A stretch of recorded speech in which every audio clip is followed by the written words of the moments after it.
அஸ்ஸலாமு அலைக்கும் வரஹ்மத்துல்லாஹி வபரகாத்துஹு. கணித்திற்குரிய மேலான அல்லாஹ்வின் நல்லடியார்களே, மாணவர்களே, கண்மணிகளே, அல்லாஹுடைய மிகப்பெரிய கிருபையினால் நூருல் இதாஹ் என்ற ஹனஃபி ஃபிக்ஹ் சட்ட கிதாபின் பிரகாசமான இந்த கிதாபில் நாம் தொடர்ந்து பல பாடங்களை பார்த்து வருகிறோம். அல்லாஹுடைய கிருபையினால் கிதாபு தஹாரத் என்ற இபாதத்தை மக்சூதாவாக இருக்கக்கூடிய தொழுகையினுடைய முன்னோட்டம்தான் அத்தஹாரத் என்ற தூய்மை. அந்த தூய்மை சம்பந்தப்பட்ட பாடத்தில் பல விஷயங்களை நாம் பார்த்த பிறகு இப்போது கிதாபு சலாஹ் என்ற தொழுகையினுடைய பாடத்திற்கு நாம் வந்து விட்டோம். இந்த பாடம் இதுவரை 35 பாடங்களை நாம் நிறைவு செய்துவிட்டு 36வது பாடத்திற்கு இன்றைக்கு நாம் வந்திருக்கிறோம். கடந்த 35ஆம் பாடத்தில் பாங்கின் ஒழுக்கங்களை பற்றி, பாங்கு என்றால் என்ன, அதனுடைய ஆரம்பம், அதனுடைய அர்த்தம், பொருள், அசல், மூலப்பொருள், ஷரியத்தினுடைய பொருள் என்று பல விளக்கங்களை நாம் பார்த்த பிறகு இந்த பாடத்தின் மூலமாக பாங்கின் ஒழுக்கங்களை நாம் பார்க்க இருக்கின்றோம். பாடம் நம்பர் 36, பாங்கின் ஒழுக்கங்கள் சம்பந்தப்பட்ட, பாங்கில் பேண வேண்டிய, பாங்கு சொல்லக்கூடியவர் பேண வேண்டிய அற்புதமான ஒழுக்கங்கள், முஸ்தஹப்பான விஷயங்களை இன்ஷா அல்லாஹ் தொடராக நாம் பார்ப்போம். அல்ஹம்துலில்லாஹ். இந்த சேவைகள் எவ்வித தொய்வின்றி தொடர்ந்து நடைபெறுவதற்காக தாங்கள் துஆ செய்யுங்கள். நமது ரகீப் எஜுகேஷனல் ட்ரஸ்டிற்கு ஆதரவுகள் தாருங்கள். அக்கௌண்ட் டீட்டெயில்ஸும் கியூஆர் ஸ்கேனிங் கோடும் தங்களுக்காண்டி வழங்கப்பட்டுள்ளன. நன்மையில் ஒன்று சேர்வோம், முந்திக் கொள்வோம். அல்லாஹு தாலா நல்லருள் புரிவானாக. அல்ஹம்துலில்லாஹ். கனவான்களே, பிஸ்மில்லாஹிர் ரஹ்மானிர் ரஹீம்.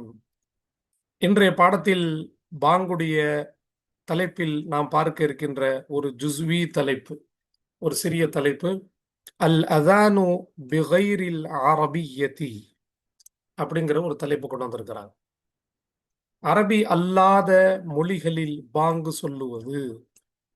அரபியதி, அரபி அல்லாத மொழியிலே பாங்கு சொல்வது. அல் அதானு கூடுமா கூடாதா? பொதுவாக பாங்கு என்பது அரபி மொழியில்தான் மஷ்ரூ ஆக்கப்பட்டது, ஷரியத்தினுடைய ஒரு அங்கமாக, இபாதத்தாக ஆக்கப்பட்டது.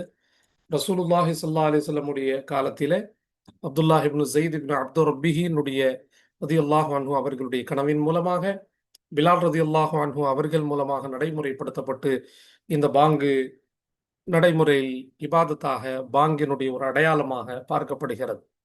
ஆனால் இதே பாங்க அரபி அல்லாத மொழியில் சொல்லலாமா என்ற ஒரு கேள்வி இந்த இடத்தில் எழுப்பப்படுகிறது. அதற்கு ஜவாபு கிதாபினுடைய தொகுப்பாளர் ஹசன் ஷரன் புலாலி ரஹ்மத்துல்லாஹி அலைஹி அவர்கள் தருகிறார்கள். வலா யுஜ்ஸிஉ பில் ஃபாரிஸிய்யதி வ இன் உலிம அன்னஹு அதானுன் ஃபில் அஸஹி. வலா யுஜ்ஸிஉ, வலா யுஜ்ஸிஉ, அஜ்ஸஅ யுஜ்ஸிஉ என்ற இந்த ஃபஅல் போதுமானதாக ஆகாது. வலா யுஜ்ஸிஉனா என்ன அர்த்தம்? போதுமானதாக ஆகாது. முதாரி முஸ்பத் மன்ஃபி. என்ன போதுமானதாக ஆகாது?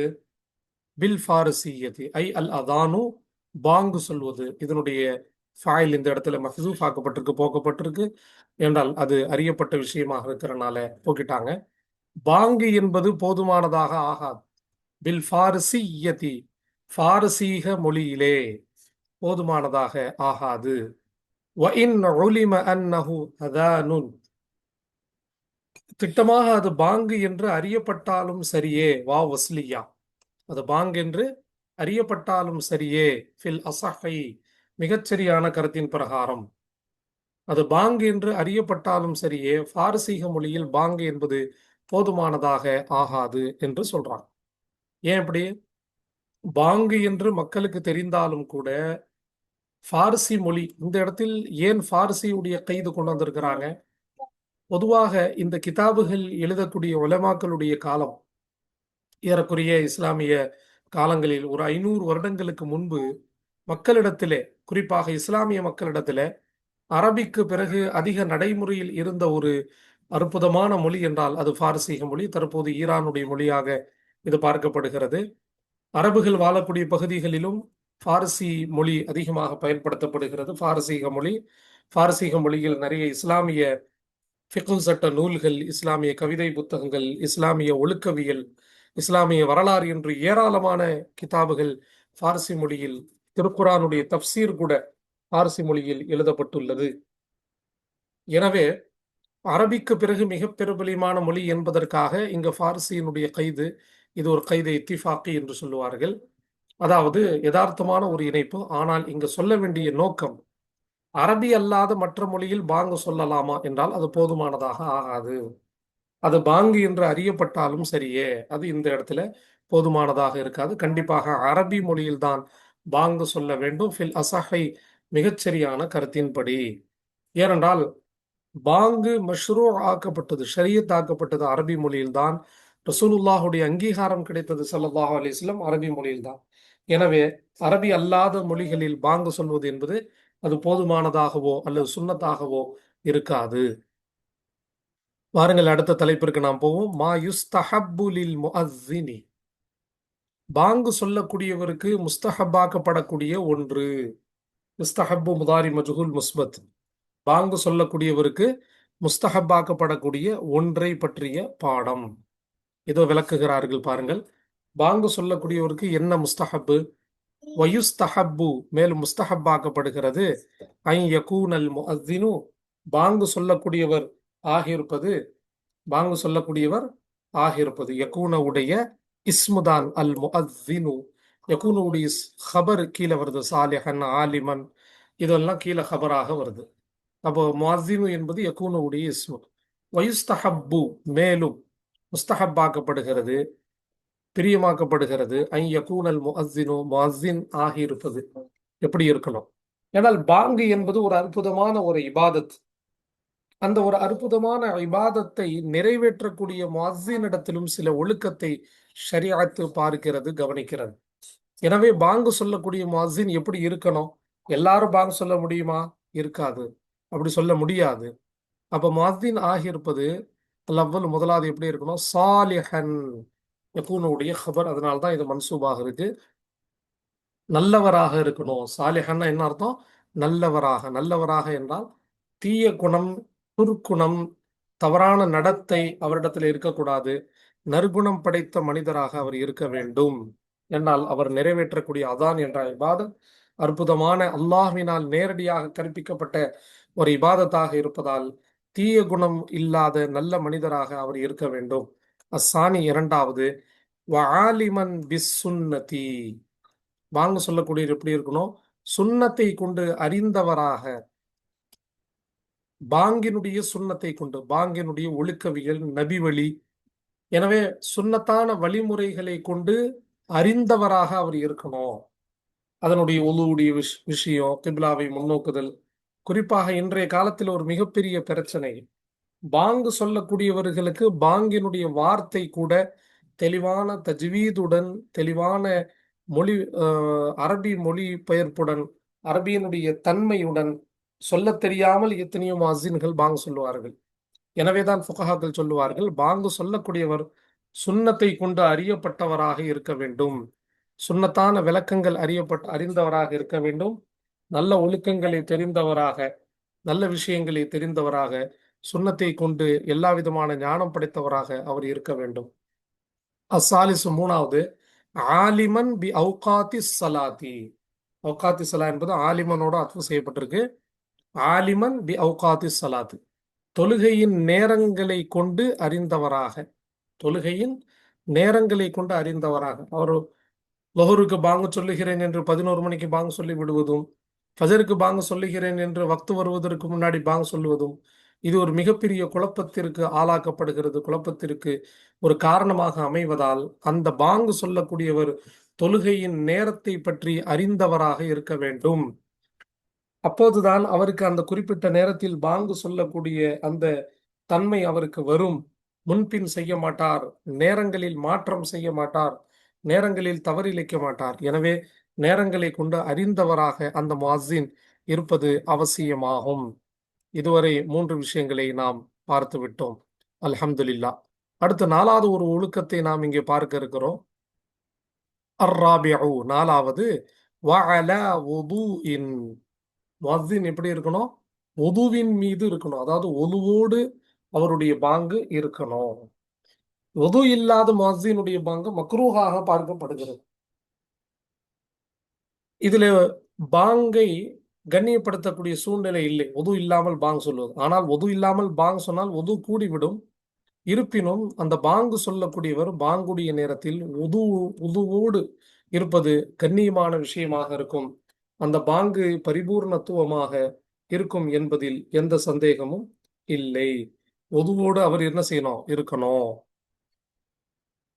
அல் ஹாமிஸ் ஐந்தாவது. எல்லாமே அந்த யகூனவுடைய ஹபர் தான் இங்கே வருகிறது. அடுத்த ஒரு ஹபரை பாருங்கள். முஸ்தக்பில் அல் கிப்லதி, பாங்கு சொல்லக்கூடியவர் கிபிலாவை முன்னோக்கியவராக இருக்க வேண்டும். கிபிலாவை முன்னோக்கியவராக இருக்க வேண்டும். வடக்க தெற்க கிழக்க என்று நிற்காமல் கிபிலாவை முன்னோக்கி தன்னுடைய நெஞ்சம் கிபிலாவை முன்னோக்கிய நிலையில் அவர் நிற்கிறார். அப்ப கிபிலாவை முன்னோக்கிய நிலையில் அவர் இருப்பார். இல்லா ஐ யகூன ராகிபா, அவர் சவாரி செய்யக்கூடியவராக இருந்தாலே தவிர. சவாரி செய்யக்கூடிய நிலையில் ஒரு மனிதன் அவனுடைய சவாரி, அவனுடைய வாகனம் நாலா பக்கமாக ஆங்காங்கே சுற்றுவதால், அந்த வழிகள் மாறுவதால், திசைகள் மாறுவதால் அவருக்கு அனுமதி கொடுக்கப்பட்டிருக்கிறது. பாங்கு சொல்லும் பொழுது கிபிலாவை முன்னோக்காமல் இருந்தாலும் அவருடைய பாங்கு கூடிவிடும். இல்லா ஐ யகூன ராகிபன், சவாரி செய்யக்கூடியவனாக அவன் ஆகியிருந்தாலே தவிர. இப்போ சவாரி செய்யக்கூடியவனாக அவன் இருக்கும் பொழுது அவன் கிபிலாவுடைய திசையை விட்டு மாறுவது அவனுக்கு அனுமதிக்கப்பட்டிருக்கிறது. இதுல எந்த குற்றமும் இல்லை. ஆனால் ஃபுகஹாக்கள் சொல்லுவார்கள், உள்ளூரில் இருப்பவன் சவாரி செய்யக்கூடிய நிலையில் பாங்கு சொல்வது மக்ரூஹாக இருக்கிறது. வெளியூரில் இருப்பவனுக்கு தான் இந்த அனுமதி தவிர, உள்ளூரில் இருப்பவன் தன்னுடைய சவாரியை விட்டு கீழே இறங்கி பாங்கு சொல்ல வேண்டும், கிப்லாவை முன்னோக்கி பாங்கு சொல்ல வேண்டும் என்பதை இந்த இடத்தில் தெளிவுபடுத்துகிறார்கள். அஸ்ஸாதிசு ஆறாவது, வயஜஅல, வயஜஅலு அப்படின்னு படிக்கலாம். வயஜஅலன் படிச்சோம்னா இங்க இடத்துல அன் என்பது மஹ்சூஃபாக இருக்கு. அன் என்பது இந்த இடத்துல போக்கப்பட்டதாக இருக்கு. வயஜஅலுன் படிச்சீங்கன்னா அன் என்பது இங்க போக்கப்பட்டதாக இல்லை, முகத்தராக இல்லை. சரி, வயஜஅல இஸ்பஐஹி ஃபி உதுனைஹி. இப்ப பாருங்க, உஸ்புஐஹின்னு போடுறாங்க, தெளிவான வார்த்தை.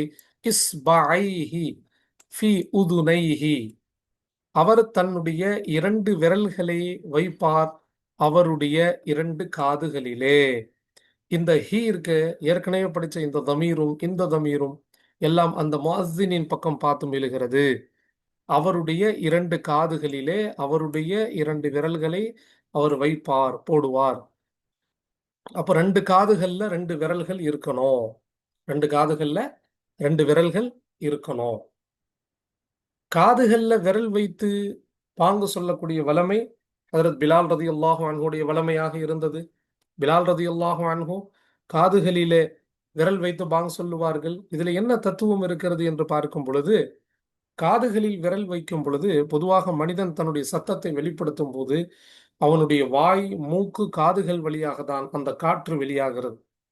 எனவே இந்த காதை இவன் மூடிவிடும் பொழுது, விரல்களை வைத்து ஷஹாதத்தினுடைய விரலை கொண்டு காதை மூடும் பொழுது காது வழியாக வெளியே வரக்கூடிய அந்த சத்தம் அது உள்ளே தடைப்படுகிறது. இன்னும் சத்தம் அவனுடைய வாய் வழியாக சத்தம் இன்னும் வேகமாக வருவதற்கு இது ஒரு காரணமாக அமைகிறது. சத்தமாக பாங் சொல்வதற்கு இது ஒரு வாய்ப்பு. அதே போல காதை அடைத்து தன்னை காது கேட்காதவனாக இவன் ஆக்கும் பொழுது, யார் இந்த முஅஸ்ஸின் ஆக்கும் பொழுது, அவர் இன்னும் சத்தத்தை அதிகப்படுத்தக்கூடிய வாய்ப்புகளும் அதிகமாக இருக்கிறது. எனவேதான் காதுகளை அடைப்பது. எல்லாவற்றுக்கும் மேலாக ஹஜ்ரத் பிலால் ரதியல்லாஹு அன்ஹு அவர்கள் ரசூலுல்லாஹுடைய அங்கீகாரத்தோடு தன் ஷஹாதத்தினுடைய விரல்களை காதுகளில் வைத்து பாங் சொல்லுவார்கள். எனவே இது ஒரு சுன்னத்தாக இருக்கிறது. அவருடைய 2 காதுகளிலே அவருடைய 2 விரல்களை வைப்பார். அஸ்ஸாபிஉ ஏழாவது, வயுஹவ்வில, யுஹவ்விலு யுஹவ்வில 2 விதமாக படிக்கலாம். அன் என்பது இந்த இடத்துல மறைக்கப்பட்டதாக வச்சா ஐ யுஹவ்வில வஜ்ஹஹு யமீனன் பிஸ்ஸலாத்தி வயசாரன் பில் ஃபலாஹி, அவருடைய முகத்தை அவர் திருப்புவார். அவருடைய முகத்தை அவர் திருப்புவார். யார்? அந்த முஅஸ்ஸின் அவருடைய முகத்தை திருப்புவார். யமீனன் வலது பக்கமாக, பிஸ்ஸலாத்தி ஹய்யா அலஸ் ஸலாஹ்வை கொண்டு. சலாத்னா இந்த இடத்துல தொழுகை நடத்த வச்சிடக்கூடாது. ஹய்யால சலாஹ் என்ற வாசகத்தை கொண்டு வலது பக்கமாக அவருடைய முகத்தை அவர் திருப்புவார். ஹய்யால சலா சொல்லும்போது என்ன செய்யணும்? வலது பக்கமாக திருப்புவார். வயசாரன் இடது பக்கமாக திருப்புவார் அவருடைய முகத்தை. பில் ஃபலாஹி ஹய்யாலல் ஃபலாஹ்வை கொண்டு. ஹய்யாலல் ஃபலாஹ் என்று சொல்லும்போது அவருடைய முகம் இடது பக்கமாகவும், ஹய்யால சலாஹ் என்று சொல்லும்போது அவருடைய முகம் வலது பக்கமாகவும் திரும்ப வேண்டும். இது ஒரு ஒழுக்கவியல், இது ஒரு பாங்கினுடைய ஒழுக்கமாக, சுன்னத்தாக, முஸ்தஹப்பாக பார்க்கப்படுகிறது. அஸ்ஸாமினு எட்டாவது ஒரு முஸ்தஹப்பான விஷயம்.